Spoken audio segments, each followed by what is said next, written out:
Acho que opinião todo mundo pode ter, tá? Racismo não é opinião. Só no tiroteio. Você é jogador nato. Sou devagar. Rio de Janeiro, você vai pro samba. O teu amigo fica o quê? De frente pra você ou do teu lado? Do meu lado, claro, pô. Eu sou um profissional, irmão. Tenho mais orgulho de ser carioca do que de ser brasileiro. Infelizmente, pode falar de qualquer lugar do Brasil, mas a gente aqui do Rio é diferente. A gente é diferenciado, por isso só a gente pode falar do Rio. Martin Luther King, Malcolm, Muhammad Ali. Esses caras, assim, me tiraram de um lugar pra me colocar no outro como meu modo de pensar.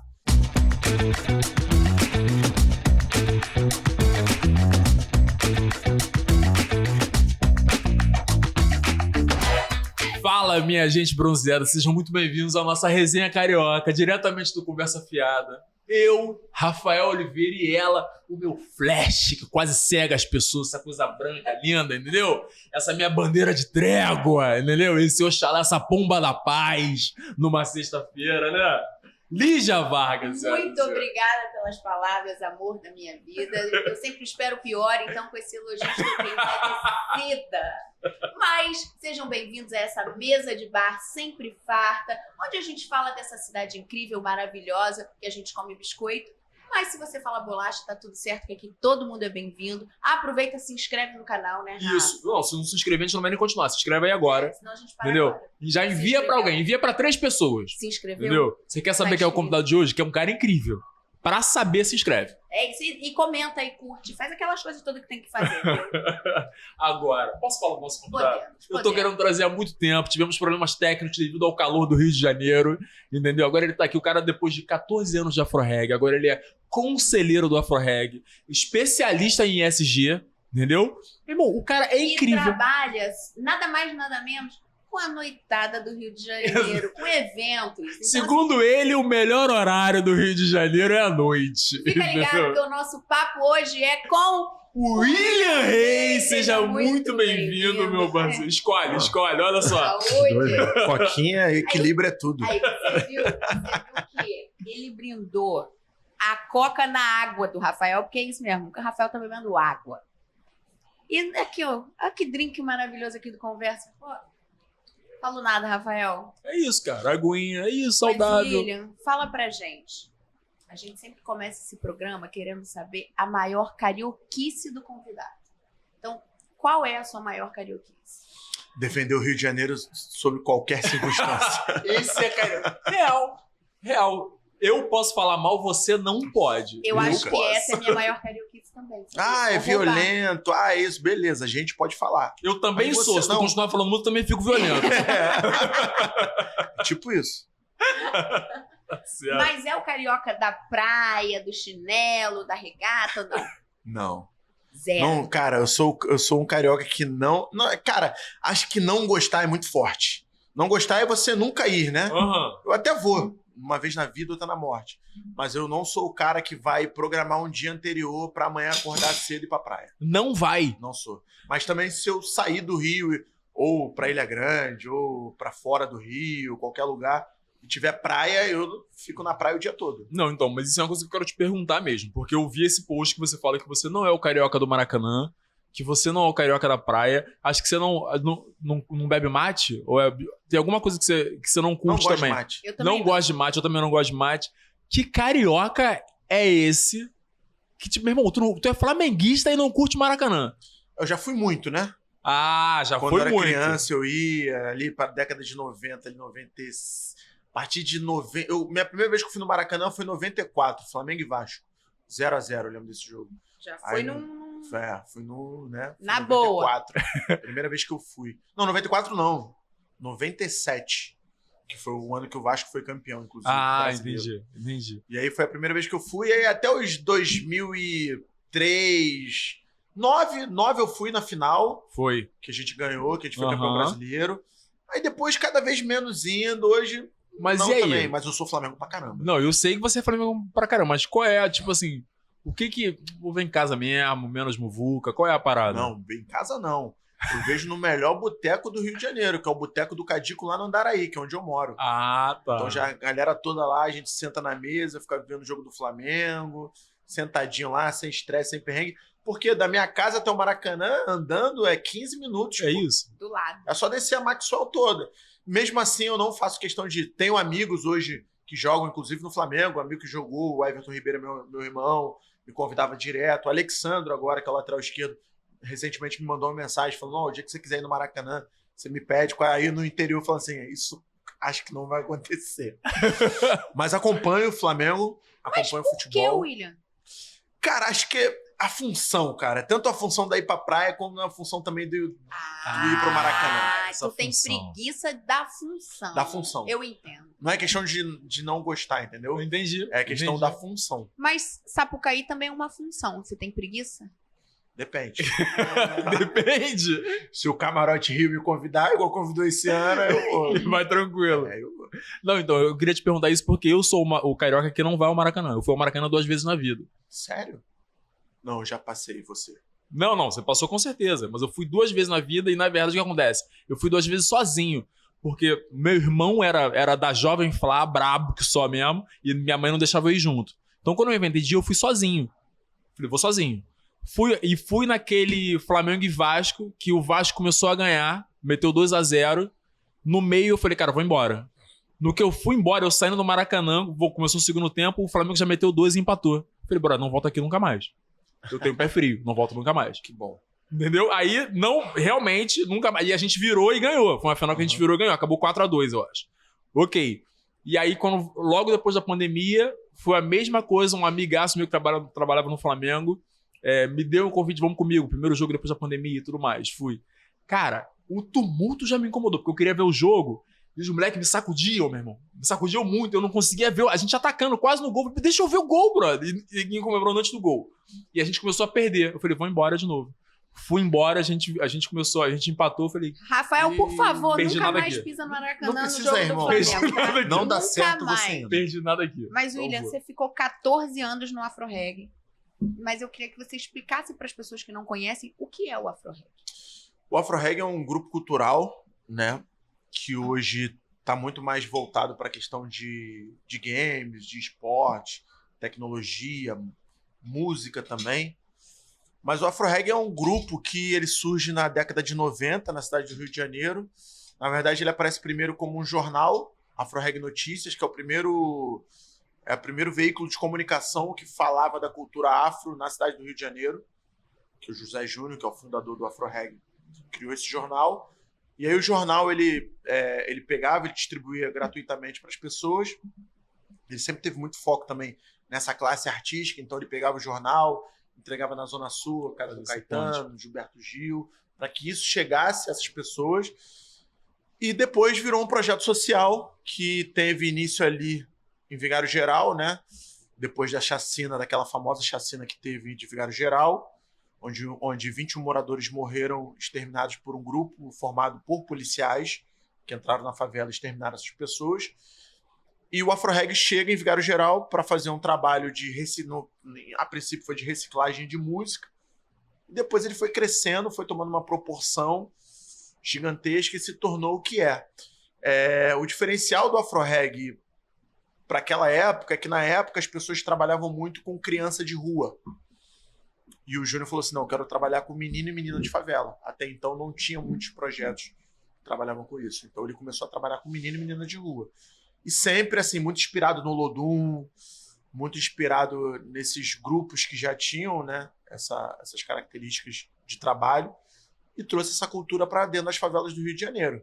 E se tornou assim, um dos projetos mais famosos, não só do Brasil, mas do mundo também. Projetos, né? É um dos maiores então, projetos. Assim, o Afro Reggae é um case de sucesso, né? E sempre também com foco, ele sempre pensou nisso, afastar o jovem da influência do tráfico através da arte e da cultura. Eu queria te perguntar isso, porque o Afro Reggae, ele é uma prova de que a cultura realmente muda vidas. A cultura, e quando eu falo, não é só a cultura teatro e tudo mais, tem um lugar cultural de mudança interna dentro das pessoas que estão participando. Tem a história do Zé Júnior com um menino que era do movimento e hoje em dia é um ator renomado na Globo, crescendo na Globo e tudo mais. Tu consegue me dizer em que momento você percebeu que, tipo assim, cara, isso aqui tá mudando as pessoas? Estando lá dentro? Cara, então, eu sou cria de favela, né? Cresci no Complexo Alemão. Eu morei lá dos 6 até os 18. quando eu tinha entre 7 e 9 anos, não lembro direito a data, a gente sempre ouvia falar o nome do Afro-Reggae. É impossível um jovem ou uma criança que cresceu na favela na década de 90 e não ter ouvido falar sobre o trabalho do Afro-Reggae, ou simplesmente a palavra Afro-Reggae. Né? E eu morava no Complexo Alemão, e no Complexo Alemão tinha um núcleo do Afro-Reggae, mas eu nunca fui da arte, nunca fui da dança, eu era do futebol. Gostava de jogar futebol com meus amigos na rua. E o nosso sonho era que o lixão que tinha lá se transformasse numa Vila Olímpica, que hoje, consequentemente, é uma Vila Olímpica, que é a Vila Olímpica Carlos Castilho, que fica ali na estrada do Itararé, né, perto ali da Grota. E só que eu até frequentei, mas eu já era mais velho, quando eu jogava futebol só, mas eu nunca tive essas atividades que aquelas crianças e aqueles jovens tiveram. E aí um dia, meu primeiro contato com a Afro-Reggae foi isso. Aí um dia ia ter um show que era Gabriel Pensador, Cidade Negra, que o nome do evento era Mãe Desarme Seu Filho. Era um evento do Afro-Reggae que era incentivar o desarmamento das pessoas. E o tráfico entregou armas pro Afro-Reggae quebrar no palco. Né? Reverberando aquilo. Uma pausa. Vocês estão ouvindo isso? O tráfico entregou armas pro Afro-Reggae quebrar no palco. O poder assim, do Afro-Reggae era tão grande nisso que ele fazia essas coisas assim que ninguém conseguia entender, né? Porque não dá para entender isso, né? Qualquer pessoa do Rio de Janeiro não entende isso, a magnitude disso.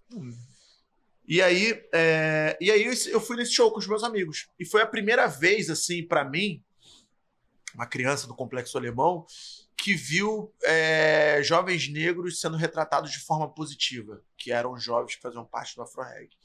E aquilo ali me encantou muito. Entendi. E assim, a gente se divertiu, curtiu o show. Mas, por incrível que pareça, o meu contato com o Afro-Reggae não foi na favela. Foi na Bodytech da Gávea. E eu não Você era professor da Bodytech. Eu ainda morava na Vila Cruzeiro, acho que morava ainda com a minha mãe. Morei um tempo na Vila Cruzeiro com a minha mãe. Morei pouco tempo, né? Porque depois eu fui morar com a minha irmã no Andaraí. E aí o meu contato foi lá, com ele. Né? Porque assim, era uma figura muito diferente daquilo que era a Gávea. Muita gente branca, né? E aí eu vi aquela figura assim, na época ninguém usava muita tatuagem. Você trabalhava na Bodytech? Eu sou formado em Educação Física e eu estagiava na Bodytech da Gávea. E aí eu vi aquela figura muito diferente do tipo que tinha ali na Gávea, né? Um cara careca, de brinco, todo tatuado. Na época ninguém usava muita tatuagem. E aí, mas assim, o meu primeiro contato com ele não foi um contato legal, né? A Bodytech tem uma questão que você tem que passar de 15 minutos nas esteiras para ver se as pessoas... Igual um atendimento, né? Tá precisando de alguma coisa? Como é que tá teu treino? Aquela coisa de papagaiada. E aí eu fui falar com ele tava correndo, né? Também não tinha como me dar muita atenção, mas ele nem olhou para mim e fez só o sinal de positivo. E eu falei assim, cara, né? Na minha cabeça, assim, cara, babaca, nunca mais vou falar com esse cara. E aí, de novo, no meu horário, ele chegou. Eu falei, caraca, eu vou ter que passar lá na esteira de novo. Falar com esse cara, não queria falar. Aí eu tô montando uma série de uma aluna, e ela chega e fala assim pra mim, William, aquele ali é o líder, né? Eu falei, líder? Líder de quem? Quem você tá falando? Aquele ali é o líder. Eu falei, líder? Líder do Afro-Reggae. Eu falei, ele é do Afro-Reggae? Aí eu já lembrei da minha memória, afetiva. Eu era criança. Eu falei, eu vou abordar ele de um jeito diferente. Aí ele correndo de novo, eu fui falar com ele, quando ele foi fazer assim, eu falei, tu é do Afro-Reggae, não é ele? Sou. Aí eu falei, cara, eu sou cria do Complexo Alemão. Aí na hora ele parou a esteira, ele falou, caraca, que incrível, que máximo você estagiando aqui na Bodytech da Gávea, sendo do Complexo. Eu falei, eu fui no show, assim, porque eu tinha ido em 2 shows. O primeiro foi esse, o segundo foi o show que o Afro-Reggae fez, que foi o show do Titãs. Isso pra mim também foi uma forma de enxergar diferente da minha favela. Porque naquela época ali, todo mundo gostava de funk, pagode, era raça negra, eram os MCs bombando na época. E, cara, o show do Titãs foi um dos shows mais cheios que eu já vi no Complexo Alemão. É mesmo? Show do Titãs. A galera, cara, eu lembro como se fosse hoje, a galera nas lajes, nas casas, ligando e apagando a luz, dançando, pulando. Foi um show do caramba. O Titãs tirou muita onda. Que maneiro! E foi muito maneiro o show. E ali eu vi que a galera também curtia outras coisas, sabe? E mais tarde também, eu vim gostar de rock sendo Você, morador da favela. você descobriu que existiam outras opções, porque acaba que a gente nem sabe que existe, né? Exatamente. E eu falei assim, caraca, incrível. Aí eu falei pra ele, ele falou, cara, esse foi o show mais cheio que eu já fiz em favela, esse do Titãs. E o do Mãe Desarme Seu Filho, ele falou, caraca, você tava lá? Eu falei, estava. Depois eu fui num show também do Afro Reggae, que foi no antigo autódromo ali de Jacarepaguá, que foi um show também que teve. Então assim, eu tive um contato, mas nunca fiz parte. Tá ligado? Então assim, de alguma forma aquilo ali também, o projeto me impactou. De como um menino negro enxergar que, pô, a gente poderia fazer coisas legais, sim, a não ser que fossem coisas negativas que eram retratadas na televisão, ou que a gente via assim no nosso cotidiano, tráfico, arma, morte. Não, acho que para um moleque de favela de 7, 8 anos ter essa visão de, caramba, dá pra gente buscar um desenho positivo, é um marco enorme do Afro Reggae. A gente sabe qual é a realidade mesmo, até com relação a isso, do poder paralelo, e aí quem você admira dentro da favela? Quem tem poder. E aí, de repente, você consegue ver ter o poder de uma forma completamente positiva, o Afro Reggae proporcionar isso para um moleque de 7 anos é lindo. E não só positivo, uma forma totalmente diferente, né? Uma forma diferente. Não, diferente. Porque o Júnior sempre falava isso, cara. O que aconteceu muito lá? Porque assim, ele falava assim, e falava e era o que acontecia. O que atraía o moleque para a vida do crime? Poder, dinheiro, mulher e tênis. Tênis, é verdade. Tênis. E aí, quando ele começa a pegar esses moleques do Afro Reggae, leva pra fora do país, e os moleques voltam com um tênis que nem o tráfico tem, o moleque da favela já pensa assim, caraca, eu não preciso ser bandido pra ter um tênis maneiro. E foi isso que ele fez. Sabe, ele tem uma entrevista que ele fala, a mesma força magnética que atrai o jovem pro crime, eu peguei e trouxe pra atrair ele pra tirar do crime. Olha, eu preciso falar, assim, só pra reforçar isso. Depois, se não for interessante, tira. Mas a gente conversou ontem que eu trabalhei muitos anos como professora de comunidade. E é surreal como o tênis tem um poder. Porque eu cansei de conversar com o aluno tentando... Não, você precisa estudar, porque a sua oportunidade de ter uma vida diferente é estudando. E eu ouvi várias vezes, mas tia, eu não quero isso, não é isso que eu quero. Eu quero poder, dinheiro e ter o tênis... Caraca! E é exatamente, o tênis estava na boca de todos eles. O tênis, assim, quem cresceu, quem é do Rio, principalmente aqui da Zona Sul, quem é do Rio e, assim, viveu a década de 90, teve um boom de roubo de tênis. É verdade. A galera entrava no ônibus pra roubar tênis. É verdade. 12 mola, 6 mola. Tira, é isso. Ninguém roubava nada, ninguém roubava tênis. Tira. É isso. Aí a gente... É ruim falar isso, mas na época era tênis, né? Antes fosse o tênis, hoje em dia é o celular. É tudo. Né? Assim, hoje em dia tiram sua vida. Né? Mudou muito, assim, essa questão do Rio, né? A violência, assim, ela entrou no... Eu costumo dizer que o Rio de Janeiro ele é democrático em várias coisas, inclusive na violência. A violência no Rio ela é democrática. É óbvio que ela vai atingir mais a população de favela. Óbvio. Mas não impede que hoje você está andando aqui no Leblon, Ipanema, você seja assaltado, seja uma vítima da violência. Seja morto, ou enfim, pega um tiro em você. Pode acontecer em qualquer lugar. Mas você não pode falar sobre isso, só a gente. A violência, hoje no Rio, ela é democrática. Por isso que eu falo, se a gente não começar a cuidar, a gente já assim, tá uma situação muito ruim, vai piorar. Antes de melhorar, não tem como porque eu não vejo nenhuma política que, ao invés de ser uma política que só foque no enfrentamento, no combate ao crime, no combate ao tráfico de drogas e o caramba, se você não tiver outro viés que você vá trabalhar, porque assim, cada vez mais o Rio de Janeiro ele investe em segurança pública, o dinheiro, cada ano, o dinheiro aumenta. Mas o investimento é em viatura, arma... E agora em câmera, mas não... Deixa eu te perguntar isso. Investir em outras coisas. Deixa eu te perguntar isso. Porque aí você é um cara que veio dizendo do Afro Reggae, 14 anos trabalhando com isso. Porque a gente sempre fala de outras políticas e outras formas, mas nunca verbaliza. Eu tenho uma visão clara. Qual caminho você acha que seria o correto para diminuir a violência e a criminalidade no Rio de Janeiro? Cara, eu acho que é um investimento em aparelhos que devem ser investidos. Escola, Vila Olímpica... coisas voltadas para cursos profissionalizantes, aporte financeiro para essas ONGs sérias que realmente entregam esse trabalho. Porque assim, a ONG ela só existe porque o governo não consegue remediar aquilo ali, resolver aquele Por isso problema. nasce uma ONG aí, assim Por nasce uma isso, ONG. por isso aconteceu. O mundo ideal é que não existisse as ONGs, mas precisa existir porque tem certos lugares, certos territórios que o governo não consegue entrar e não consegue O realmente... governo não acessa. E não sabe fazer o jeito que... a forma que tem que ser feita. Não saberia trazer o tênis. Exatamente. Então, assim, você tem que investir nesses projetos que já fazem esse trabalho, que já tem esse trabalho nesses territórios, e você faça isso. Então, assim, é clichê pra caramba. Todo mundo vai falar isso, mas é isso. É investimento nisso. Não é só no investir básico. nisso. No Investe básico. em inteligência também da polícia. A gente viu aí na pandemia que quando não tiveram as ações policiais, a questão da criminalidade, ela estagnou, ela ficou no mesmo. Ela não aumentou nem diminuiu, mas ela ficou. Então, assim, por quê? Porque a polícia começou a investir em inteligência.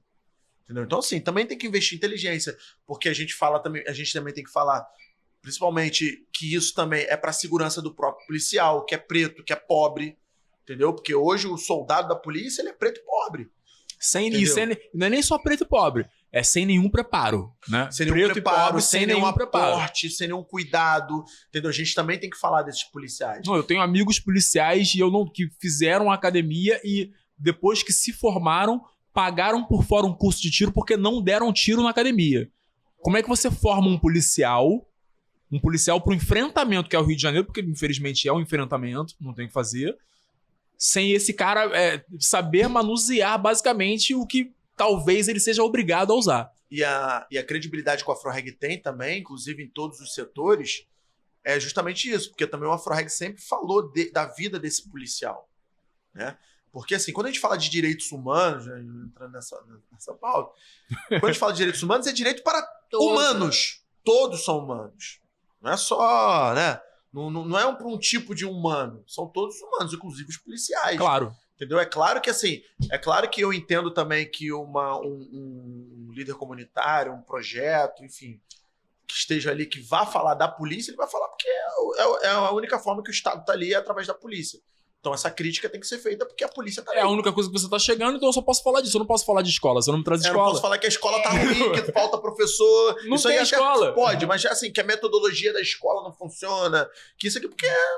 Não tá chegando aqui. Não tá chegando falar. ali, Não dá entendeu? pra falar de coleta de lixo, porque talvez não tenha coleta de lixo. É a galera queimando, Exatamente. criando porco pro porco comer o lixo. Então como é que você vai falar de coleta? Mas eu queria te perguntar uma coisa. Você foi criado no Complexo do Alemão e provavelmente você teve 1 milhão de experiências que são dali. Você consegue contar uma pra gente? Alguma coisa que te orgulha? Alguma coisa que te marcou? O que me orgulha é que a maioria das pessoas que eu conheci, que eu convivi, a maioria, assim, 98% eram pessoas do bem, sabe? Pessoas que ajudavam o próximo, pessoas que se preocupavam com o próximo. Acho que vem muito disso. Acho que quando a gente fala comunidade é isso, né? Comunidade, né? As pessoas realmente ali eram uma comunidade. Mas assim, era um tempo também que já mudou muito isso, tá? Mudou? Você acha que mudou muito mesmo? Isso. Porque na minha época, por exemplo, eu lembro que ali na Década de 90. década de 90, nunca vi ninguém fumando baseado na minha frente, pô. Nunca vi ninguém usando droga na minha frente. Não tô falando que seja errado, não tô julgando valor, não. Mas tô falando na frente de uma criança. Sim. Entende? Eu nunca vi ninguém usando droga na minha frente. Mesmo estando dentro de uma favela. Mesmo estando dentro de uma favela. Eu não sabia, por exemplo, onde era a boca de fumo. É mesmo, cara? Não Até sabia. quantos anos isso? Até os 16. Mas olha só, Isso é surreal, você era um menino que ficava na rua, porque a gente já conversou com outras pessoas que moraram em comunidade. Eu e aí fugia. Fala, minha mãe não Eu pulava deixava... a janela pra ficar na rua até tarde. É mesmo. Todos os meus vizinhos sabem disso. E ninguém contava pra minha avó. Minha avó, tinha que entrar 10 pra dentro de casa, mas eu era... Tu entrava às 10 e saía às 10h15. Pulava a janela e ficava ali, mas nunca saí de frente do meu portão, sempre ficava na minha rua. Nunca saí pra ir para baile funk. Nunca, cara, eu sempre vivi ali o meu lugar, a minha rua. E eram todas, e assim, e isso também ajudava muito. Eram todas famílias estruturadas. Isso ajuda muito. Por mais que fossem pobres. Você acha que isso é um diferencial? Com A família? certeza. Com certeza. Família absoluta. pai, mãe. Porque ao mesmo tempo que eu olhava para uma família que era estruturada e por mais que a gente fosse pobre, a gente ia pra escola, a gente, né, tinha regra, tinha tudo. Aí, do lado, assim, tinha o meu vizinho que, a mãe era usuária de droga, o pai não existia, ou o pai era ausente. Aí ele... Posso Foi fazer outro um caminho. adendo, assim, que o Rafa falou uma coisa, pai e mãe. Acho que é diferente, a família estruturada é diferente do pai e mãe. Não, assim, foi por isso que eu perguntei. É É ter isso. um alguém que te dá segurança, estrutura. Essa referência. Porque quando eu morava lá, eu não morava com a minha mãe. Morava eu, meu pai, minha avó e minha tia. Minha tia, outro dia, ela até mandou uma mensagem pra mim muito emocionada, né? Ela falou assim, poxa, filho, às vezes eu fico pensando, a gente foi tão duro com você. Ela falou assim, tia, talvez se você não fosse dura comigo, meu pai e minha avó, talvez eu nem tava aqui. Talvez eu nem estivesse aqui. Então, assim, foi ótimo aquela criação. Foi perfeita. Não me faltou nada na minha vida. Eu não posso chegar aqui e falar que eu fui miserável, que eu passei fome. Não posso, tudo. Tudo que uma criança, inclusive de classe média, eu tinha. Tinha um quarto pra mim. Eu tinha videogame, que a patroa da minha mãe me deu videogame. Eu tinha não uma tinha família... nem um quarto pra mim, nem um videogame. Eu tinha uma família fora da favela, que foi a família onde eu cresci, de quando eu nasci até os 6 anos, que foi onde eu morei com a minha mãe. E hoje, inclusive, é a família com quem eu vivo. Entendeu? Então eu tinha uma válvula de escape fora da favela. Eu não posso me comparar com nenhum outro moleque de favela que teve uma situação diferente da minha para querer cobrar ele meritocracia, por exemplo. Uhum. Eu só não cobro meritocracia de ninguém. Cara, eu teve uma patroa da minha mãe que pagou minha faculdade. Mas eu não sou contra a cota racial. Claro que Contra a não, cota social. sim. Não sou, entendeu? O que ela fez foi te dar uma cota pra você poder entrar. Exatamente, porra. porque a minha realidade foi uma realidade totalmente diferente de vários outros amigos meus de favela. Então não tem como eu vir aqui pagar de bonitão ou as pessoas me usarem de exemplo. Eu não deixo ninguém me usar de exemplo. Ah, você era de lá e deu certo. Você era de lá e, nunca fez nada de errado. Não. Não é. Cada pessoa é uma pessoa. Entendeu? Por isso que... E cada um tem as referências, porque A gente é não pode- justamente colocar todo mundo junto. A gente- Um moleque que apanha em casa do pai bêbado, da mãe que se droga e tudo mais, e aí, não tem como ser a mesma referência. Esse moleque nem quer estar dentro da casa dele. Por isso que, assim, a gente nunca pode julgar ninguém as situações de pessoas pegando exemplos individuais. Eu não posso falar que o problema hoje do movimento negro é isso e aquilo porque uma pessoa passou por isso. Não. A gente tem que fazer um estudo, tem que fazer uma pesquisa para saber o que é. Ou entender que é um recorte. Exatamente, tem que fazer o recorte. Eu não posso chegar e falar porque eu isso, eu aquilo, então todo mundo pode. Não. Eu não sou todo mundo. Entendeu? Mas eu quero saber agora qual é o seu suco de Rio de Janeiro. A gente tem. A gente Cara. vai fazer o quadro Suco de Rio. Meu suco de Rio de Janeiro é a noite. Noite. Calma aí que a gente tem opções Calma que a aqui. gente Calma vai aí. te dar opção. Responde as Você opções, fez um calma aí. resumão, mas espera lá. Pagode ou funk? Pô, aí é sacanagem. Não, depende. Pagode sempre. Funk, da época do funk melody até os bondes. Eu sou funk pra caralho. Não, Depois funk eu melody- não... Não, meu irmão, tocou um MC uma assim, você acaba com a minha paz, eu não consigo ficar A sentado. gente gravou com o Não, Bob Claudinho Rum. Bochecha. Pô, Bob Rum. O Bob Ruim eu vi com a minha jaqueta da Bad Boy. Suel e Amaro. Pô, pelo amor de Deus, não tem como. Podrão na esquina ou McDonald's? McDonald's. Já provou, Porque o né? meu sonho sempre era... Assim, uma das coisas que eu sempre fazia quando eu via da favela pra casa da minha madrinha, da minha irmã, era ela me levar no McDonald's. Eu adorava aquilo. Muito bom. Samba enredo ou bloco de rua no carnaval? Se eu falar nenhum dos dois. Ah, para! Porra, lindo! Samba de roda. Samba de corda. Samba de roda. Soltar pipa ou console de videogame? Console de videogame. Mas eu nem sou videogame, nem sou pipa também. Não Tô é. dizendo que eu sou diferente. Vão ter várias coisas que vocês vão perguntar, nenhum dos dois eu vou falar outro. Demorou. Chopp Se ou não for caipirinha? pipa e console de videogame, futebol na rua.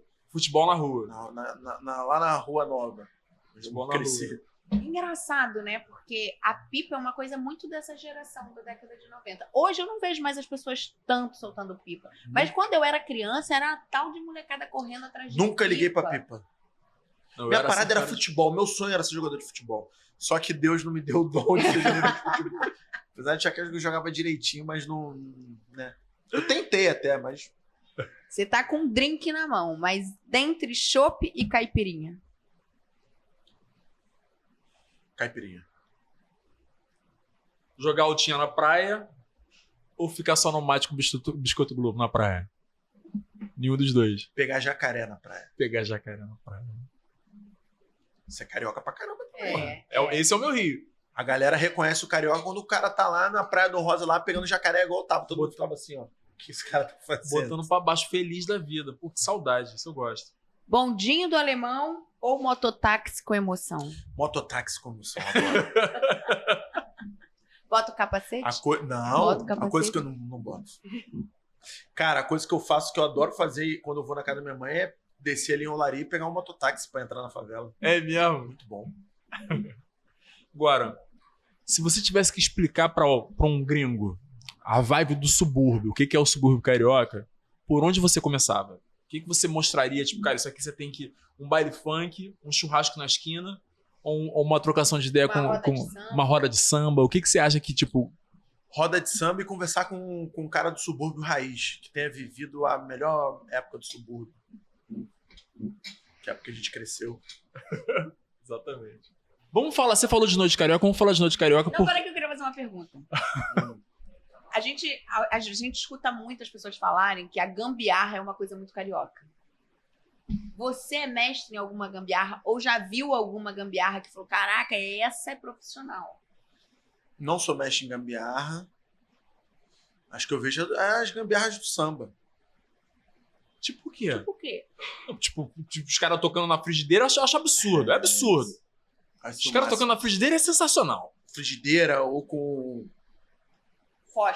Fósforo. Acho os caras fazem sensacional. É surreal. Para pensar que os caras criaram os instrumentos, meu irmão. Que a gente vê hoje profissionalmente. África, pô. É África. Os caras criaram os instrumentos. Eu acho isso muito maravilhoso. África. Tem a história... A história do banjo, eu acho a história muito, muito incrível, né? O banjo é o seguinte... Tô tentando lembrar mais ou menos, mas a parada é o seguinte.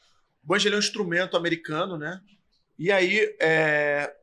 Acho que é um instrumento havaiano, o banjo, talvez. O Mussum tá envolvido nessa história, porque ele ganha esse instrumento. Acho que é do Almig Neto.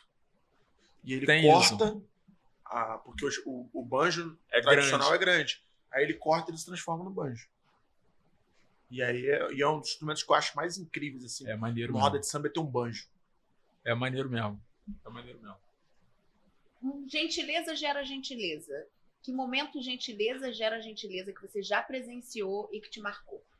Acho que é toda vez no samba, né? Quando a gente encontra a galera do samba e todo mundo, e aí se cumprimenta, faz só assim com a cabeça. Às vezes a pessoa nem sabe o nome, mas já vê aquela pessoa ali sempre no samba, e aí olha um pro outro e faz assim, ó.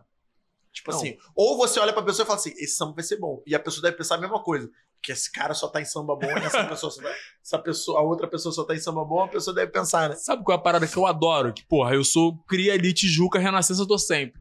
Deus chegar na porta do Renascença, o segurança fala, fala, meu compadre, o segurança, fala, meu compadre, chega aí, pô, vem cá, segurança sabe que eu sou. Tu tá frequentando bastante. É o quintal de casa, não tem muito o que fazer.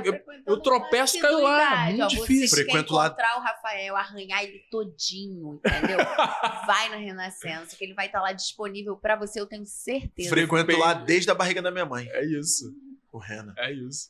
Não, eu vou, tenho um tio que é compositor da vila e tudo mais, que um dos fundadores, meu pai, mesma coisa. Eu chego, meu tio, isso aqui você tem que ocupar, isso aqui é seu, você tem que ocupar isso aqui, tem que estar presente aqui. Essa galera mais velha sempre fala isso, eu acho isso muito incrível. Eu acho que o Rena realmente é um lugar, sempre que eu entro eu fico emocionado como surgiu, como a história dele, né? E, tipo assim, cara, é muito incrível. Então acho que as pessoas que frequentam o Rena hoje, as pessoas mais velhas, vocês têm que tratar muito bem. A gente tá falando muito de samba, assim, já teve algum lugar inusitado que você tava, que de repente surgiu uma roda de samba, ou algum movimento artístico inesperado, assim? Caraca, foi quando eu estava em algum lugar fora do Brasil e do nada apareceu uma roda de samba. É mesmo? Qual foi o lugar, gente? Tá rodando muito, hein? Tá rodando muito, hein? Do alemão pro mundo. O cara tá voando mesmo. Ou com esses 7 países através do Afro-Reggae. Que maneiro. Com projetos? Palestrando, estudando. Eu quero... conheci a maioria e grande parte do Brasil também. Porque assim, teve uma época que eu virei palestrante oficial do Afro-Reggae. Então por isso que assim, hoje, sem modéstia nenhuma, depois do Júnior, a pessoa que mais sabe de Afro-Reggae sou eu. Então eu vou aproveitar para essa pessoa, porque essa pessoa está na minha frente, vou fazer uma pergunta. Se a gente falar do audiovisual do Afro-Reggae, a gente tem as maiores séries de sucesso nacional. A que você atribui isso? Ao José Júnior. Mas o quê? Por quê? O que tem de diferente? A mudança de chave, primeira mudança de chave da vida dele, da vida profissional dele, e segundo segundo é que é alguém nosso pela primeira vez contando as nossas histórias, de fato, né? Não é um cara que é do Leblon, da Gabi, nada contra, que chega lá na favela e conta e faz umas paradas que tu é de favela, tu olha assim, fake. Isso não acontece, isso é mentira, isso é caô. Você acabou de repetir o que o Denzel Washington explicou sobre... Eu lembro dessa declaração. Sobre exatamente isso, é sobre vivência. Sobre vivência. Quem tá contando a história ali é o Steven Spielberg fazer a lista de Schindler, e sendo judeu, e exatamente isso, Zé Júnior fazendo um filme dentro da favela, sobre a favela, é vivência. E colocando as pessoas que vivem aquilo como atores e atrizes. Pô, isso é incrível pra caraca. E de todas as séries, você tem uma favorita? Eu fiz o Arcanjo, né? Então, isso é legal pra caramba. Até hoje, vira e mexe, a galera tá começando a ver Arcanjo. Caramba, é você. E eu tô totalmente diferente. Hoje eu tô de cabelo louro, mas tô careca, de barba. Muito diferente. Mas eu gosto muito, que eu acho que vai ser sempre uma explosão, o jogo que mudou a história. O jogo mudou a história, é incrível. É muito maneiro. É muito maneiro mesmo. Que é a história de como surgiram as facções no Rio de Janeiro. Agora, antes a gente tava falando de Renascença, você falou alguma coisa sobre racismo, e eu assisti um podcast que você participou, que você falou uma coisa que ficou na minha cabeça, que é: lugar de fala não é lugar de proibição. Queria que você explanasse sobre isso, sobre a sua visão com relação ao lugar de fala, se é um lugar onde as pessoas realmente têm que ficar caladas e não emitir opinião. Como é que você vê isso? Acho que opinião todo mundo pode ter, tá? Mas racismo não é opinião. São coisas distintas. Sim. Eu acho que é aí que as pessoas se perdem. Tá ligado? O racismo não é opinião, não é mal entendido, não é doença. Todo mundo fala, pô, deve ser doente. Aí não. Ou então a pessoa vai lá no shopping, esculacha uma tiazinha, o caramba, não sei o quê, porque ela é preta, depois, não, ele tem distúrbio mental.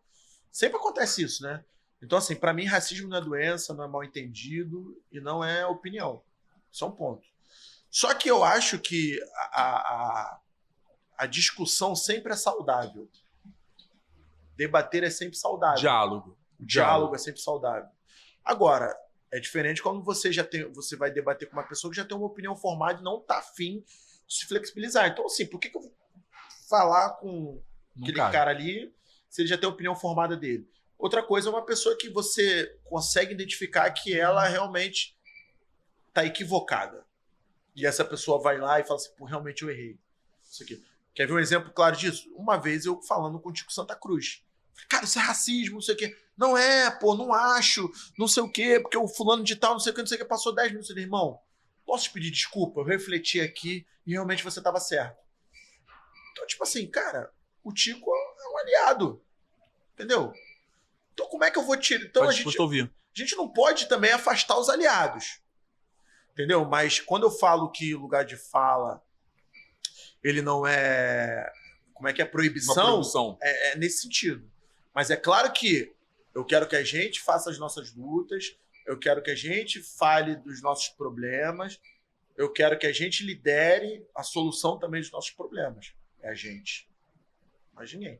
Mas você se você acredita que a gente pode viver num país melhor, que a gente vá combater o racismo, que a gente possa fazer isso, vem junto. É isso.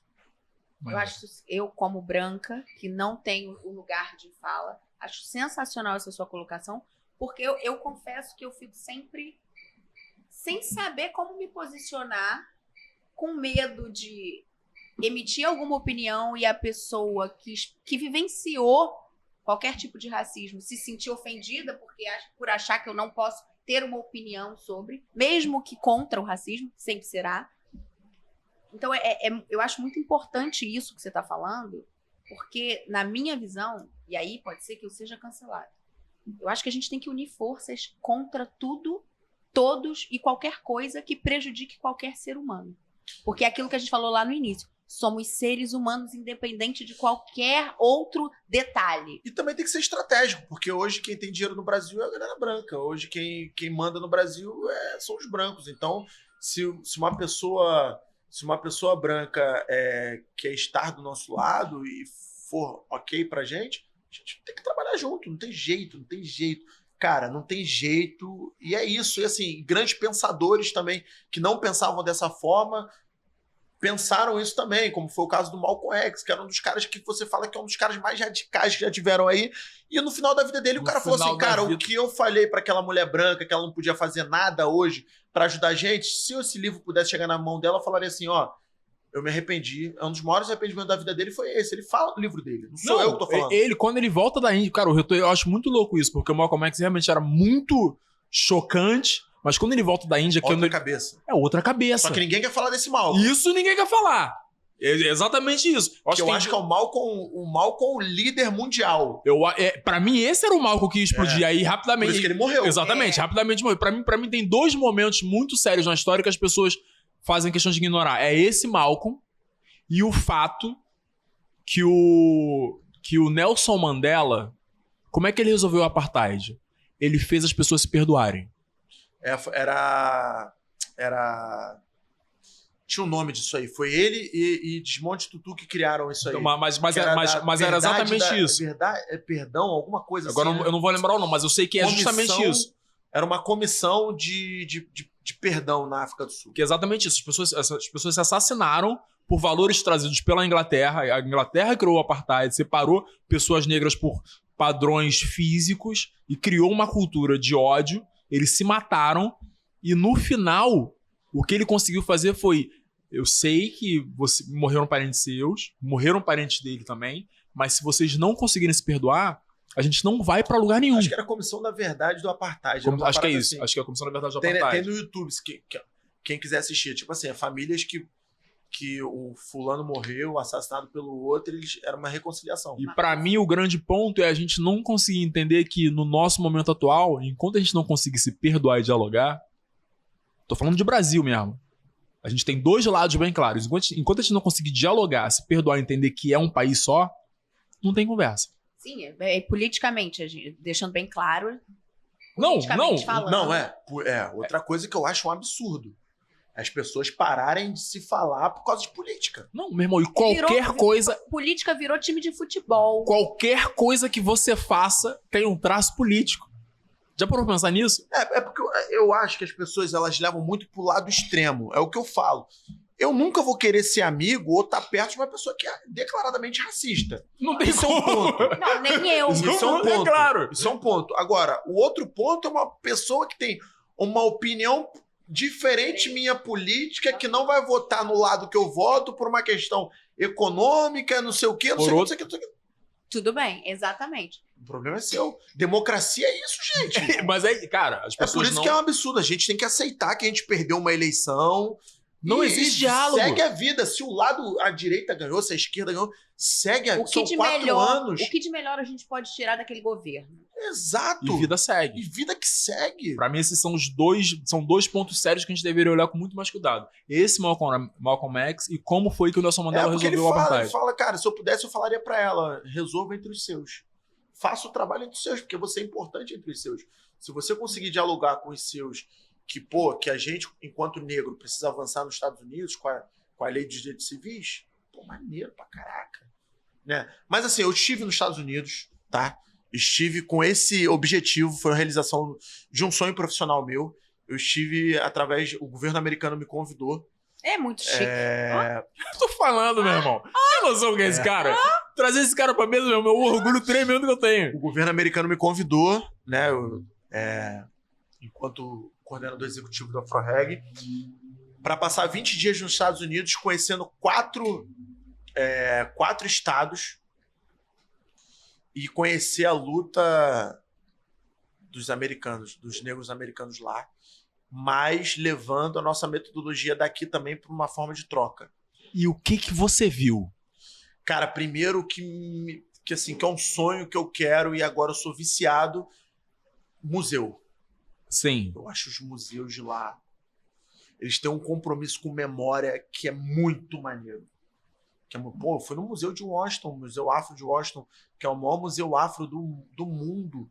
Cara, são 4 andares que eu fugi um dia para ir voltar lá e ficar enfurnado lá e aprendendo tudo, vendo tudo de novo. Isso eu tive que fazer correndo. Deixa eu me organizar, calma aí. Ancestralidade. Tu visitou 4 lugares. Quais foram os 4 lugares? Cara, comecei por Washington, depois eu fui para Kalamazoo, que é Michigan.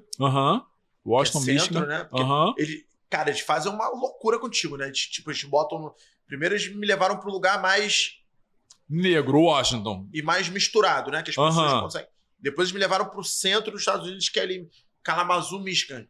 Que é tipo 78% de branco e o restante preto. E racista pra caralho. Tipo, papo de...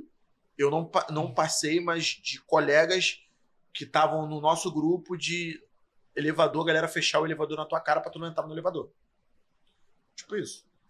Depois eu fui pra... New Hampshire, que é ali perto de Boston. Sim. Ali. E terminei em Atlanta. Que aí tá em casa. Na casa do Martin Luther King. É mesmo. E aí, cara, foi um dos... Eu me emocionei muito, chorei muito. Porque assim, eu sempre li muito, né? Depois que eu entrei pro AfroReg, eu li muito sobre a história, sobre a nossa história. E li muito sobre a galera de lá, né? Tipo, Martin Luther King, Malcolm, Muhammad Ali. Esses caras, assim, me tiraram de um lugar para me colocar no outro com o meu modo de pensar, sabe? Então, quando eu estive em Atlanta, vendo tudo aquilo que eu li, cara, entrar na casa do Martin Luther King, a casa tá lá ainda, toda do mesmo jeito, sabe?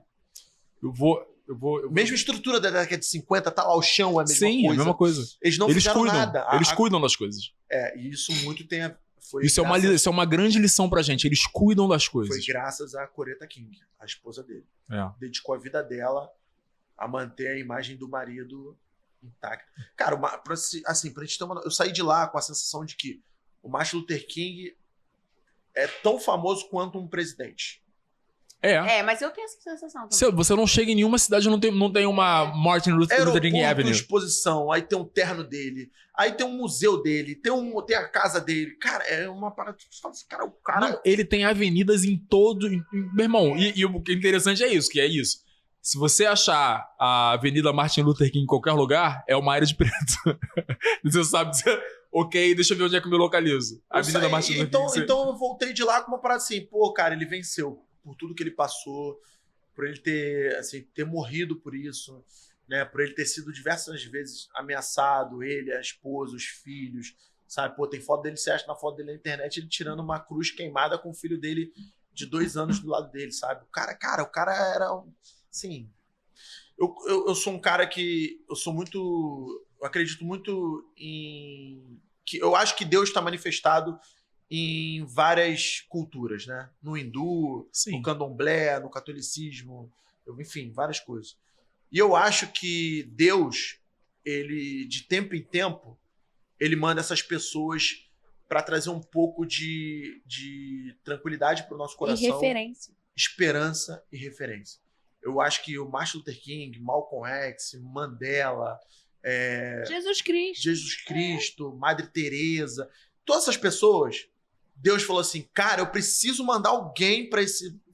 Olha o exemplo, brother. Para esse mundo, para trazer um pouco de esperança, senão ferrou, que a gente fracassou. Então a gente precisa de alguns momentos ter um afago de alguém. Martin, então, seria o cara. Cara, pra mim ele assim, eu não tenho uma pessoa que é muito assim. Pra mim tá no mesmo patamar. Ele, Mandela, Malcolm X e Muhammad Ali. A gente tem um quadro, outro, que é Pela Saco, o cara e segue o baile. Ah! Mas vocês fizeram isso aí baseado... Vocês pesquisaram a minha? Não. A gente pegou não é uns tão nomes ruim. pra... Não, A gente vai dizer o nome pra você e E aí você tu vai fala. falar. O que É tu o acha? cara. É o cara, pela saco. saco, segue o baile. Segue o baile que eu não quero nem opinar. Vambora. Foi você. José Júnior. O cara... Mas o quê? É o O cara... cara, pela saco, ou segue o baile que eu não quero nem opinar. O cara. Se não fosse o Júnior, cara, eu não teria alcançado metade das coisas que eu alcancei. Eu costumo dizer que assim, ele abriu muitas portas pra mim, mas eu também tenho muito mérito também de ter conseguido, por exemplo, manter uma amizade com o Luciano Huck, com o Armínio Fraga. Isso é mérito meu. Porque ele também apresentou essas pessoas para várias pessoas que passaram antes de mim no Afro-Reg e essas pessoas não conseguiram manter vínculo. Eu consegui, então é mérito meu. Mas ele foi o cara que abriu as portas pra mim e várias coisas da minha vida. Então, o cara. Cláudio Castro. Segue o baile. Tá certo. Obama. O cara. Neymar. Segue o baile. Segue o baile. Demorou. Acabou. Sorte aí. Eu quero voltar. Só foram esses? Só esses, não. Ah, acredito que eu não chamei ninguém de pela saca. Bolsonaro. Pela saca. Cara, eu quero voltar nesse papo sobre os Estados Unidos, porque eu fiz high school lá fora. Joguei basquete, fiz high school lá fora. E aí a minha visão, por isso que eu perguntei o que você observou. Por exemplo, a minha obsessão nos Estados Unidos... Obsessão é a biblioteca pública. Todas são fodas. Eu estive em algumas lá. Porque a biblioteca pública mudou a minha vida nos Estados Unidos. Poder acessar qualquer livro, estando em qualquer condição, em qualquer classe social, isso me marcou muito nos Estados Unidos. Então, aí é que esse é o ponto que muita gente não entende a luta do Martin Luther King. Tem muita gente que critica o Martin Luther King, tá? Que fala que não foi bom, não foi isso, não sei o quê. A luta pacífica. Ele tinha os objetivos dele. Por exemplo, por que ele quis... As pessoas acham que ele só queria botar as crianças negras e brancas para estudarem no mesmo colégio só para conviver junto. Não, era justamente por isso. Para que essa criança negra também tivesse acesso a todos os livros que as crianças brancas tinham. E não tinha na época. Tinham livros que iam para a escola branca, de melhor qualidade, tudo mais. As escolas eram de melhor qualidade, isso é uma das grandes questões. E aí também você faz com que as escolas tenham o mesmo nível. Sim. Mas, cara, eu vou te falar, eu fui também na Universidade de Howard lá, né? Que é em Washington. Hoje ainda, mais de 90% dos formandos negros nos Estados Unidos vêm de faculdades negras. Jura? Eles aceitam, assim, é claro, eles não vetam ninguém, mas a prioridade é gente negra. Uhum. E a qualidade... Eu tive aula lá, né? Eu tive aula sobre federalismo americano lá, na Universidade de Howard, com um cara que era PhD, um professor. E aí ele estava explicando isso. Eles explicaram isso, tanto as escolas quanto as faculdades. Hoje ainda é, para a grande maioria de gente preta, o lugar que sai os formandos. Eu acho que tem umas faculdade, desculpa te cortar de novo. Não, eu que te cortando. Quando você entra na rua para ir até a faculdade, que é uma rua, né? Que é tipo um complexo, né? Grandão. É. A faculdade é quase um bairro, é enorme. É. Aí, em cada esquina, é um totem de um formando famoso. Cara, é a maioria dos atores, das atrizes, dos políticos. Tu olha assim, caraca, esse cara se formou aqui. Caraca, essa mina se formou aqui. É uma parada surreal. E é muito, muito incrível. Então, assim, quando ele faz isso, a luta inclusive, de acabar com a segregação nas escolas, o objetivo dele era isso. Não era porque ele queria colocar criança preta só com criança branca para estudar. Não era isso. Ele tinha um pensamento que era muito maior do que aquilo que a gente entende superficialmente falando. É isso. Posso mudar de assunto? Pode.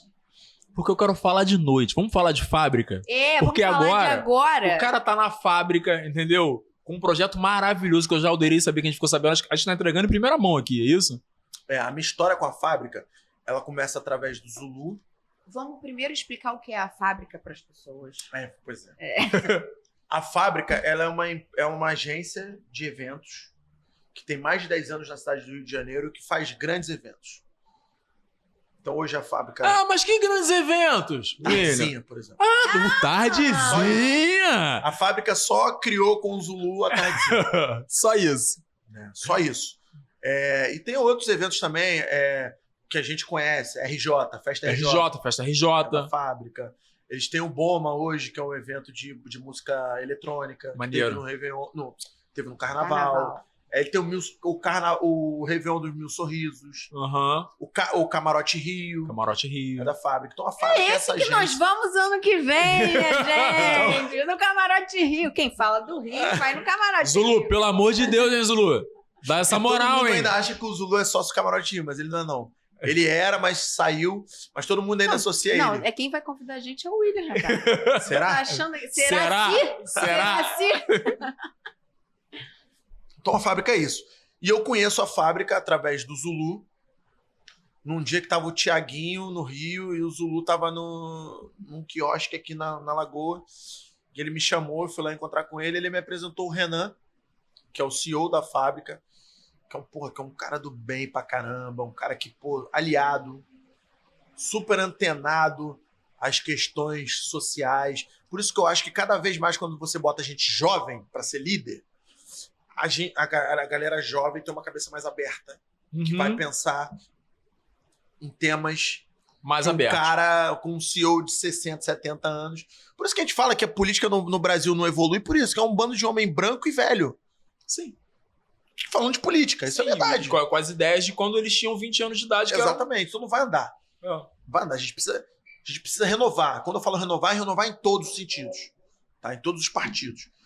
E aí o Zulu me apresentou o Renan, e aí eu criei uma relação com o Renan, onde direto eu pedia dinheiro pro Renan. Falei, Renan, me dá dinheiro para fazer o Dia das Crianças aqui no AfroReg, me dá dinheiro para fazer o Natal com entrega de cesta básica, me dá isso. Ele me dava, toma. Aí um dia eu cheguei pra ele e falei, cara, por que ao invés de você ficar me dando dinheiro, tu não cria um Instituto Fábrica? Pô, vocês já são grandes, são gigantes, pô, vocês já fazem ações e acho que você já tem um evento de vocês que a gente pode aproveitar, vocês podem aproveitar, que na época eu nem sonhava fazer parte, e fazer isso. Ele, mas tem que ter alguém para tocar isso. E eu não ia conseguir tocar isso. E aí eu saí do AfroReg, e aí o Zulu, quando eu saí, o Zulu fez lobby para todo mundo de mim. O Zulu, cara, quando eu saí do AfroReg, o Zulu foi a única pessoa que chegou para mim e perguntou assim, como você tá de dinheiro? Primeira pergunta dele, como você tá de dinheiro? Falei, irmão, tô tranquilo, ainda tenho salário para receber, ainda tenho algumas coisas para receber, tô de boa. Olha, se você precisar, você pode contar comigo. Todas as vezes que eu encontro ele sempre pergunta, como é que você tá de dinheiro? Como é que você tá? Como é que você tá? O Zulu tem muito, ele assim, quando ele gosta da pessoa, ele tem um cuidado gigantesco, assim. Eu tenho um cuidado também muito grande com ele, com a família dele.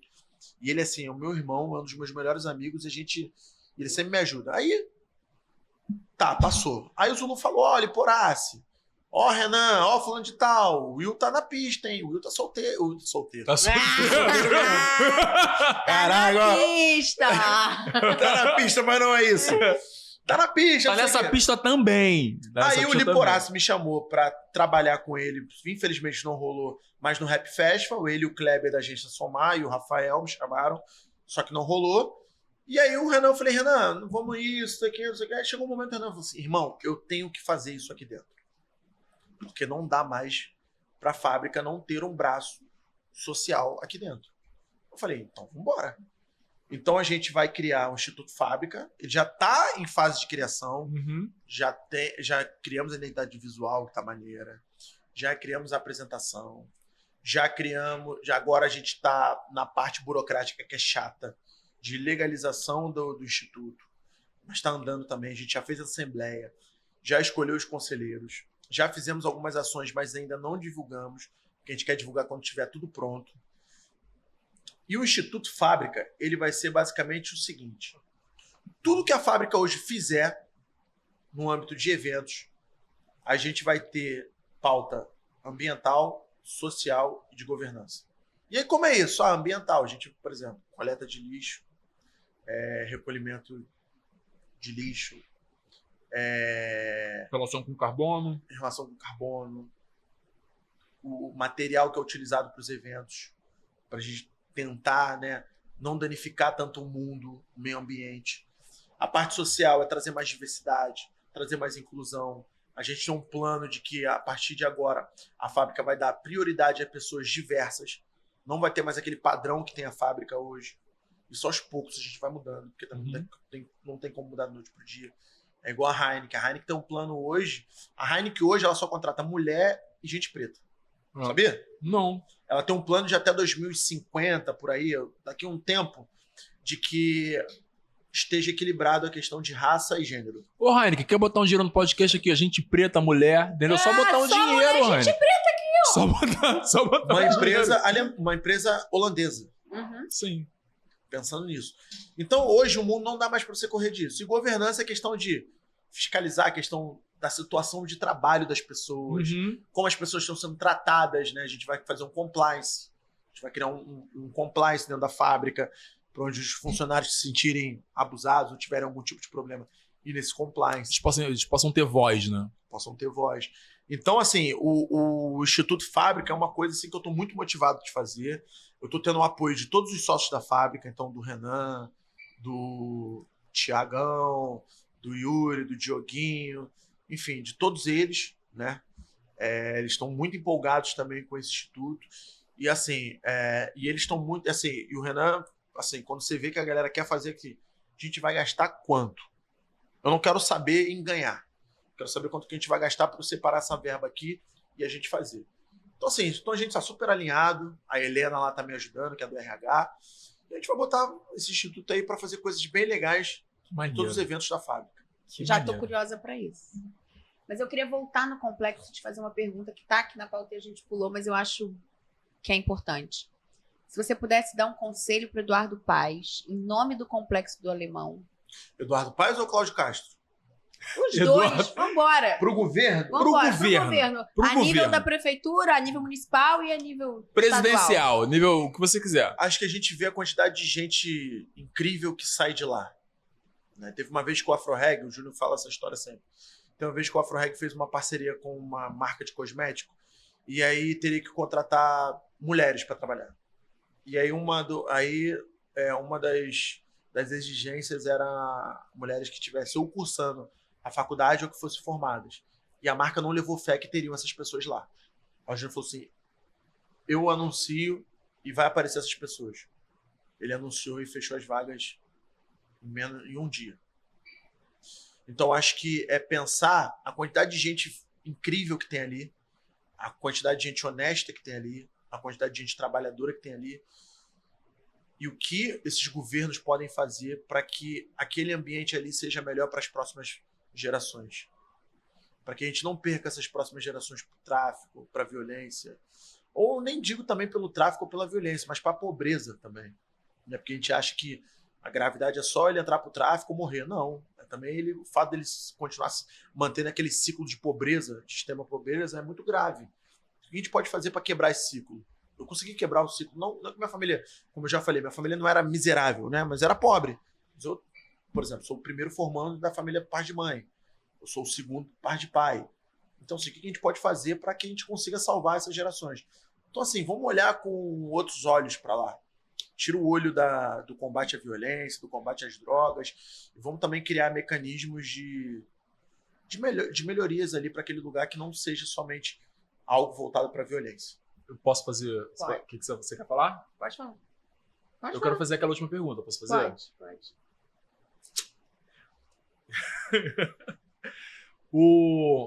Você, como colunista da Veja, eu vi que uma das coisas que você falou é que o William queria falar sobre outros assuntos. O William não queria falar só sobre favela, e aí você trouxe a história dos lugares, que é sensacional e tudo mais. Sobre o que mais o William quer falar pro mundo? Cara, então, hoje eu tô cada vez mais querendo trabalhar com eventos. Principalmente com eventos de samba. Eu acho que eu tenho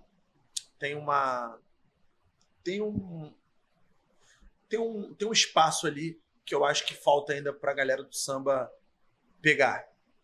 Que eu acho que é uma coisa que tem 2 anos que eu trabalho com isso e eu já tenho uma relação muito boa, diferente de pessoas que trabalham há 10, 15, 20. Relação com as marcas.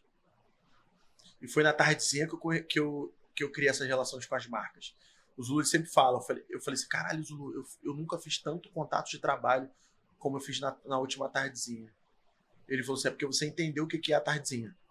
Você não entendeu o que eu tava dizendo só pra ir lá curtir o pagode. Não. Ele me apresentou a galera da Coca-Cola, me apresentou a galera da Heineken, e hoje eu tenho uma relação muito boa com essas duas marcas, que me apoiam em tudo que eu faço de samba. Então, eu acho que é fazer também com que eu consiga trazer entregas no meio do samba para essas marcas, para que eu consiga prender elas e que elas também apoiem outros projetos de samba. Porque ainda hoje, o samba, né, infelizmente, a galera vê uma coisa muito assim, uma coisa muito carioca, nichada, informal. Nichada, né? Que assim, muita coisa da boca, vamos fazer, juntei aqui, fiz. Não. Hoje, por exemplo, eu não entro mais em nada em evento de samba que ele não tenha pelo menos um mês de programação, assim, que a gente, vamos criar esse samba um mês. Eu não entro para fazer um samba em uma semana, em 2 semanas. É ruim para mim, financeiramente, é ruim para as marcas que eu tô trazendo, entendeu? E é ruim, acho que também pro próprio evento de samba. Te trago um exemplo aqui do próprio... um cara que me fez enxergar isso também muito foi o Lúcio do Beco do Rato. O Lúcio bate muito na questão do banheiro, né? Ah, é? Porque todo mundo fala, porque é raiz. Não é porque é raiz, o banheiro tem que ser sujo, tem que ser imundo, entendeu? Tem que ser minimamente para você e ela entrar no meu evento e conseguir ir no banheiro. Se sentir confortável nisso. Hoje você consegue ir no Beco do Rato, o banheiro tem ar-condicionado, o banheiro toda hora está sendo limpo, o banheiro toda hora tem uma estrutura para você fazer o que você quiser fazer. E o Lúcio sempre bate. O que quiser fazer no banheiro? O que você faz no banheiro, William? O que você faz? No banheiro? Explica pra gente, William. Você que tá sempre na noite, você faz o que no banheiro? Você que tá ali? na pista aí, sempre na noite. Pra cima de mim? Tu vai querer ver dentro?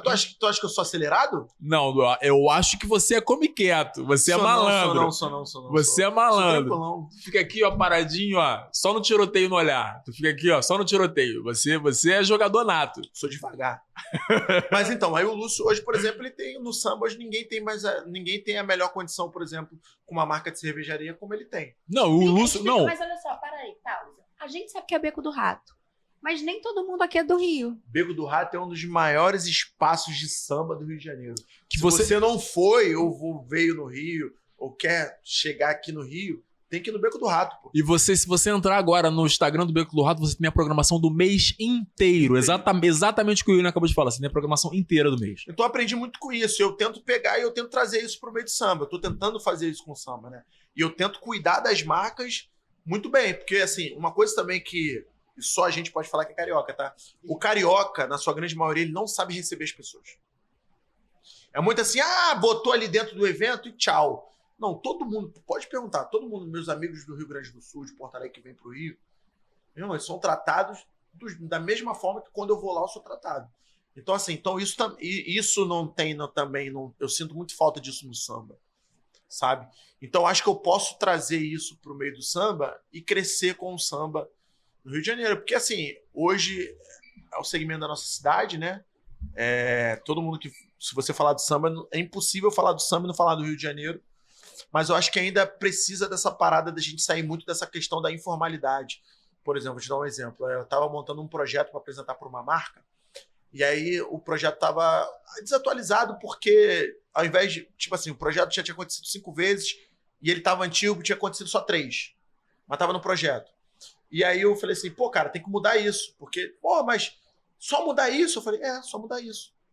Porque eu não posso chegar com uma apresentação, chegar e falar que são 5, já tiveram 5 edições e tá escrito 3. Isso é a escola Afro-Reg, tá? O Júnior é chato pra caralho com isso. Mas aí, deixa eu só fazer uma observação. Vamos você tá falando aqui. De informalidade. Não é a informalidade que é nata do carioca. É a falta de profissionalismo. Que é diferente. Cara, infelizmente, a gente falta muito. E quem porque isso que você tá falando é falta de profissionalismo. E quem é profissional no Rio, deita. Tá rico. Meu irmão, isso é uma parada que eu falo sempre, meu. Pra qualquer pessoa. Você não pode falar isso. Pra qualquer pessoa que trabalhe com obra. Trabalha com obra. Se você é pintor, meu irmão, se você for profissional, tu tava milionário. Amor, e assim, é só quem não tá procurando um pintor de confiança? É só sobre combinar e... Quem não tá procurando um bom pedreiro? Todo mundo. E o que falta é o profissionalismo. Meu irmão, isso aqui eu faço em uma semana. O cara faz a parada em 2 meses, some. Meu irmão, se tu faz em uma semana, semana seguinte tá ganhando dinheiro de outro. E esse profissionalismo, pra mim, tipo, é muito louco a gente não conseguir entender. Foi difícil pra mim, cara. Vou te falar, foi muito difícil pra mim entrar no segmento do samba e pegar essas questões. Porque eu venho de um projeto, por mais que fosse um projeto social, né? ONG e tal, era uma coisa muito organizada, era uma coisa muito top, top, top, top. Então eu venho com o nível de exigência lá em cima, porque eu era cobrado para ser isso aqui. Então eu não vou fazer nada mais ou menos para entregar para uma marca ou para entregar para o público. É a sua credibilidade. Assim, na minha opinião, é a Sim, sua credibilidade. você construiu uma credibilidade em 14 anos de trabalho e em vários outros projetos por fora que você tem que manter, você tá certo. E aí, na verdade, pra mim, o que você tá fazendo é dar a possibilidade. É claro que é muito bom pra você, mas o que você tá querendo é elevar o samba carioca, que eu consegui entender exatamente o que você tá falando. É elevar o samba carioca pra um nível de qualidade que vai ser maravilhoso pra ele. É saber negociar, entendeu? Não é aceitar qualquer coisa. Eu acho que é de também profissionalizar o evento. As marcas percebem isso. As marcas, né?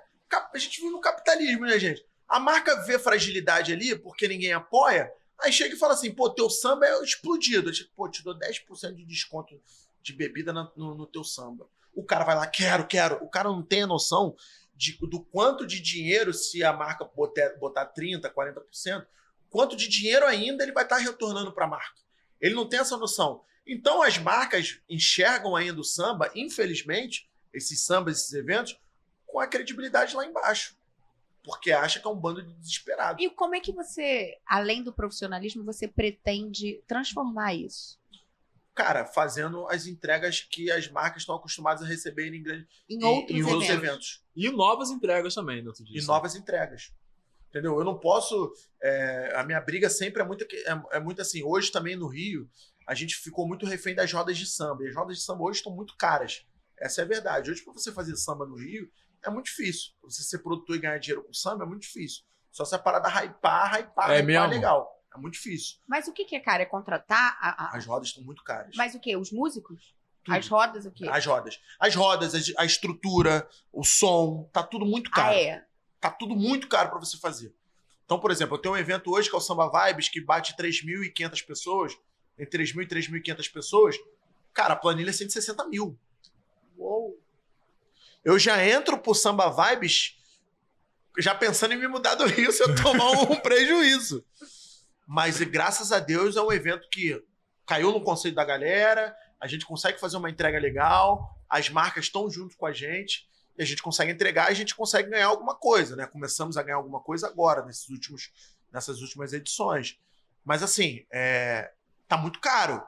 E, assim, quando você tá muito caro, e aí qual é a minha ideia também nisso? Acho que cada vez mais a gente que trabalha com samba, a gente tem que trabalhar o nome da roda de samba e não os grupos. A gente não pode ficar refém de grupo de samba. A gente tem que trabalhar a gente tem que contar uma história. A gente tem que ter uma ativação maneira, a gente tem que ter uma decoração maneira, a gente tem que trazer uma experiência boa pra galera, né? Por exemplo, no Vibes a gente tem muita ideia de colocar na entrada, quando a galera estiver na fila, Mate Biscoito Globo, Vibe Rio. O Vibes ele tem que ser uma vibe de Rio. Já estabelece. Entendeu?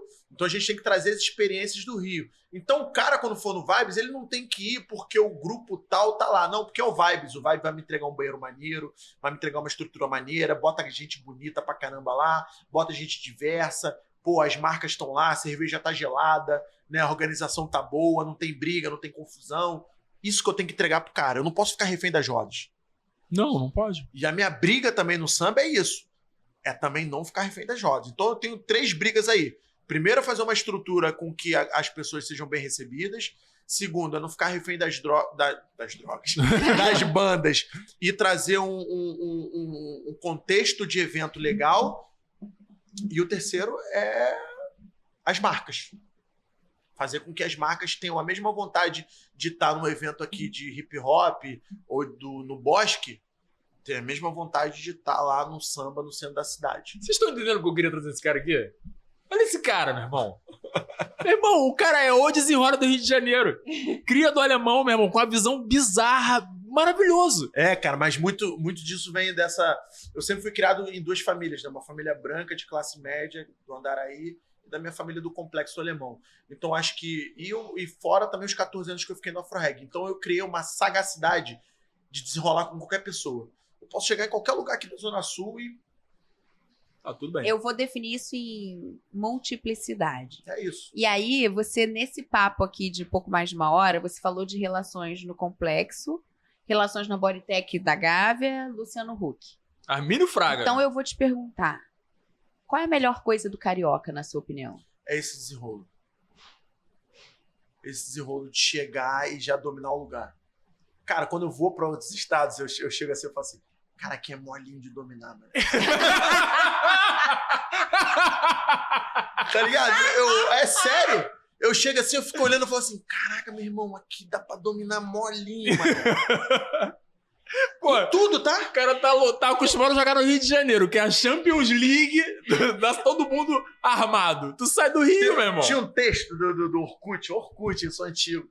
Era muito bom, que fala da questão do carioca paquerando, né? Que falava que o carioca, quando saía do Rio de Janeiro, e comparado a... Isso era um texto sobre homens, né? Comparado aos homens de outros estados, parecia que os homens eram guardas municipais e o carioca era o cara do bope. Não. Fui passar há uns 10 anos atrás, eu fui passar um carnaval em Jurerê Internacional. Eu e Carlos Russo, solteiro na época, agora noivo. Não conta detalhes. Deixa eu contar. Vamos passar. Não conta, vamos você passar, deu o nome do vamos do passar, amigo, não, tem plano Rafael. não, tem plano não. Agora tá casado, homem sério. Vamos passar o carnaval em Jurerê Internacional. Primeiro que só tinha eu de preto. Eu na praia, as pessoas tirando fotos de mim, né? Ainda mais Santa Catarina. Aí, entramos no evento, carnaval. Eu que nem um bicho no evento. Enlouquecido no evento. Daqui a pouco eu acabei de beijar a menina. Quando eu levanto a cabeça que eu viro pro lado, tem a menina uns 50 metros assim pra baixo, parada, me olhando assim, com um sorriso na Mas cara. ele não faz mais isso, não, Não, tá? não Isso faço é de jeito porque nenhum. foi Isso aí foi coisa antigamente. de época. Meu irmão, que eu tracei a reta, eu falei, é a próxima. Tracei a reta, fui direto e parei aqui assim, ó, na cara dela. Ela me olhou e falou assim, você é do Rio, né? Não, é sempre... Ó, eu fui passar eu passei um ano novo. Eu passei um ano novo em Xangri-Lá, que é Rio Grande do Sul, né? Ali perto de Porto Alegre, que é a praia deles, né? Aí eu fui, os cabelos coloridos, já sou muito diferente, né? Cabelo descolorido, todo tatuado, estilo, né? Meio despojado e tal. Eu já chego, a galera lá já sabe que eu não sou de Não lá. é de lá. Mas quando eu fui pra praia, eu fui normal, né? Fui com a camiseta assim e tal, bermuda e tal. E tava com o cabelo descolorido. Ninguém me deu ideia. Eu falei, ah, é? Ah, é? No dia seguinte, meti a camiseta do Flamengo. Esquece. Tu é carioca. Pô, aí tu saiu de terno, mas aí tu saiu de terno, pô. Tu é carioca, tu é carioca, tu é carioca, Eu tô tu é aqui carioca. nesse papo de machos cariocas. E você? Conta você. Tu passou o carnaval Quando aonde? é que eu E aí? passava o carnaval que eu pegava um, pegava outro? Conta aí. Eu não tenho essas histórias pra contar, Rafael. Vamos fazer o nosso quadro. Vamos fazer o nosso Ela, meu quadro. irmão. Mulher carioca também no Brasil é bem vista pra caramba, né? Bonita. Qualquer lugar do mundo. Bonito. Todo mundo, né? Todo mundo, Tem uma né? amiga minha que tá Bronzeada. Tem uma amiga minha que tá morando na França. E aí, tá morando já há alguns meses, tava me contando, tipo, cara, aí eu peguei isso. Conta isso. Uma opção de coisa, uma opção de coisa. Você vai dar nome da Não pessoa. vou falar. Daqui a pouco ela vira e fala. Aí agora ela falou pra mim ontem, ela, cara, peguei um carioca. Falei, e aí? Eu não sabia que eu tava passando fome. Gente, infelizmente, pode falar de qualquer lugar do Brasil, mas a gente aqui do Rio é diferente. A gente é diferenciado, por isso só a gente pode falar do Rio. Não, tem um amigo meu de lá que ele fala assim, sabe por que vocês são diferenciados? Eu, por quê? Porque todo mundo lá é camisa 10 e é capitão. Ele fala isso. Tem que ser. Todo mundo lá é camisa 10 e capitão. É um bom resumo. Mas Todo pô, os mundo caras daqui são bonitos. Os caras daqui tem um corpo maneiro, cuida da saúde, né? É desenrolado. Tem que ser desenrolado. Todo mundo é camisa... Se tu não Tem for que um ser. carioca, por mais bonito que você seja, se você não for desenrolado, o mais ou menos te engole. Não tem que Falta fazer. um molde. É Falta isso. um molde. Eu morando em Los Angeles comecei a namorar uma menina americana.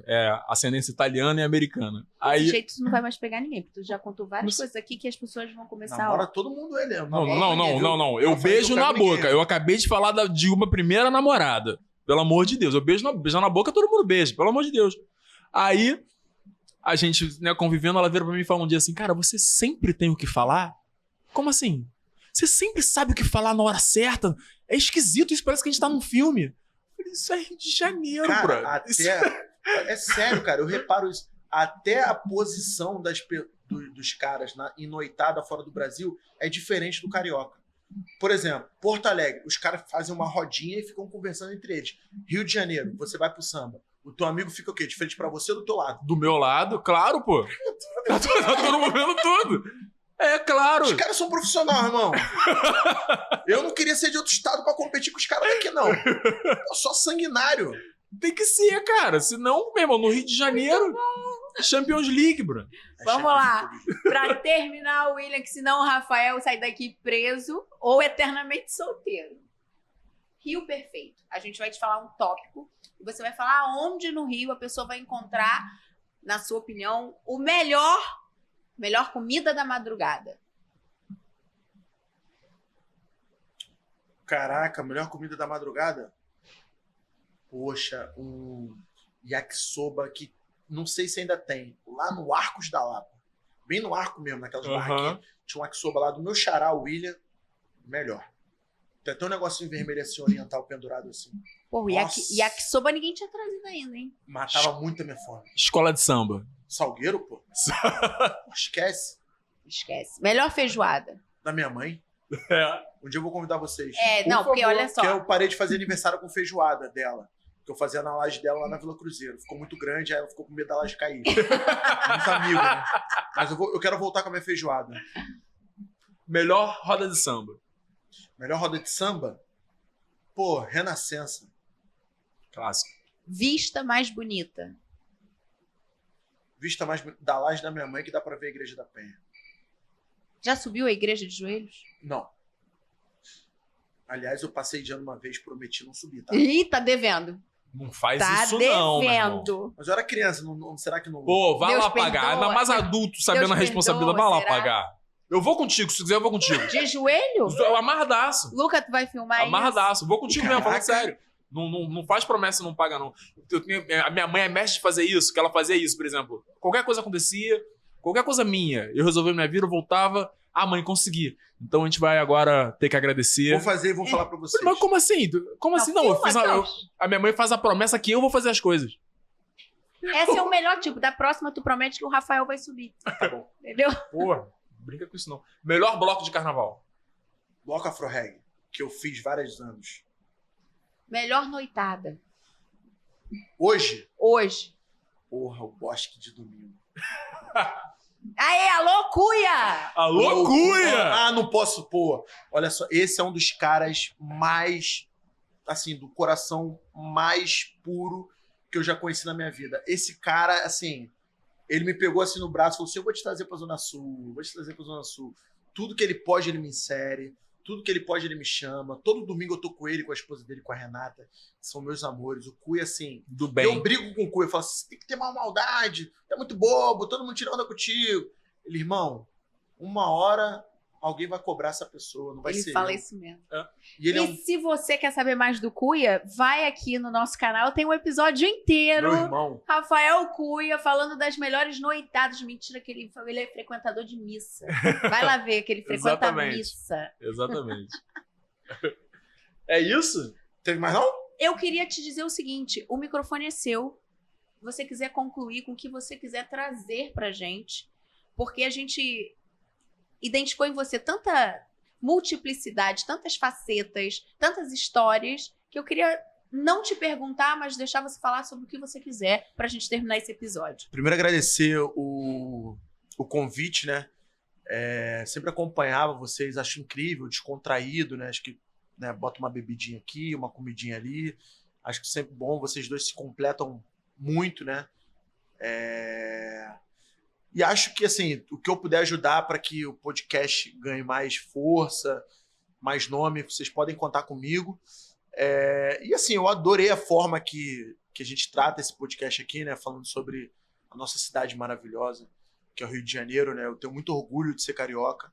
Acho que eu tenho mais orgulho de ser carioca do que de ser brasileiro. É mesmo. Você Eu falando. também. Porque eu acho que o Rio, ele te traz uma coisa, assim, de uma coisa muito diferente, assim, sabe? Assim, de você querer usar a camisa mesmo e beijar. E eu tenho muito orgulho de 14 anos ter dedicado a minha vida de fazer um Rio melhor. Um Rio com mais oportunidades, um Rio com mais justiça social. Acho que ter recebido a medalha Tiradentes foi uma... Tiradentes ainda não. Pedro Ernesto, desculpa. Pelo vereador Ulisses Marins. foi uma consagração do meu trabalho, do que eu faço na cidade do Rio, como carioca. Tenho muito orgulho dessa medalha, porque acho que me traz uma consagração de ser um carioca que não só usa o Rio para falar, eu sou carioca, mas assim, eu já fiz alguma coisa pelo Rio. Fiz. Sabe? Eu acho que a gente tem cada vez mais pegar esse senso de orgulho da gente ser carioca e transformar ele também em melhorar a nossa cidade e melhorar a vida das pessoas. Então acho que é o que eu tenho para falar é isso. Muito obrigada, William. Que você Muito tenha obrigado, irmão. mais sucesso nessa nova empreitada, trazendo para esse Instituto da Fábrica aí oportunidades de visibilidade, de voz para todas as pessoas que vão ser ajudadas pelos projetos, que estão envolvidas diretamente e indiretamente com os eventos da fábrica, que toda a experiência que o AfroReg te trouxe você possa espalhar, não só diretamente, mas também indiretamente. Queria agradecer pela sua troca, pela sua generosidade, dizer que você tem aqui no Rafa e em mim, posso falar por ele, porque a gente tem essa simbiose de pensamento, pessoas que admiram você muito e que pode contar com a gente, com resenha, pro que você precisar e quiser, assim. Obrigado. Faz eu e o Logan, aí vocês vão ver Caraca, eu tenho medo! Vamos fazer! Ele disse que ia aparecer aqui hoje. Vamos fazer mesmo. Isso vai ser um tiroteio. Você aí de casa, muito obrigada por estar com a gente até aqui. Aproveita, manda pra todo mundo, comenta, fala o que você achou, o que você gostou. Quer saber o que tá escrito na tatuagem do William, que eu tô aqui tentando ler, ó, e não consigo. Bota aí no comentário, você tá enxergando? Dá o zoom. Manda pros amigos, pros inimigos, se inscreve no canal. Vai demorar. Muita barriga pra acabar. É mesmo. O corpo todo fechado já, só falta a barriga. Ai, meu Deus, aí ó, vai ter que dar zoom completo. E até a próxima semana com mais um convidado pra essa resenha carioca. Beijo, até já.